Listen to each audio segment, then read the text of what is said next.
Hi అండి అందరికీ. మినపప్పు వడలు చేసేటప్పుడు అచ్చం మినపప్పు కాకుండా మినపప్పు నానబెట్టేటప్పుడు దాంట్లో కొంచెం బియ్యం వేసి నానబెట్టి మిక్సీ పట్టుకొని చేసుకుంటేనైతే అస్సలు ఆయిల్ పీల్చుకోలేదండి. నేనైతే ఫస్ట్ టైం అయితే అచ్చం మినపప్పుతో చేసిన అప్పుడైతే ఆయిల్ పీల్చుకుంది.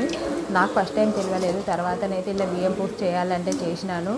బియ్యం కాకుండా బియ్యం పిండి రవ్వ అయినా ఏదైనా పిండి యాడ్ చేసుకొని చేసుకోవచ్చు అని నేనైతే ఇలా ట్రై చేసింది మాత్రం చెప్తున్నాను మీకు.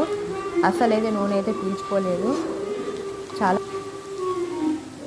చాలా బాగానైతే వచ్చినాయి. అయితే దీంట్లో మనం చట్నీ లేకుండా తినాలనుకుంటే పచ్చిమిర్చి, ఆనియన్స్, కరివేపాకు, కొత్తిమీర అయితే కట్ చేసుకొని తింటే ఇంకా చాలా టేస్ట్గా ఉంటుంది. కాకపోతే నేనైతే ఇప్పుడు కొంచెం ఇలా ట్రై చేసిన అయితే చాలా బాగా వచ్చినాయి. నూనె అయితే అస్సలు పట్టుకోలేదు. అలాగే బజ్జీకి కూడా మనం తినేటప్పుడు ఏం ఆయిల్ లేకుండానే ఉందండి. చాలా టేస్ట్గా ఉంది. మీరు ఎప్పుడైనా ఇలా ట్రై చేయండి. మీరు ఎలా చేస్తారో కూడా కామెంట్ బాక్స్లో కామెంట్ చేయండి. నా వీడియో నచ్చితేనైతే లైక్ చేయండి.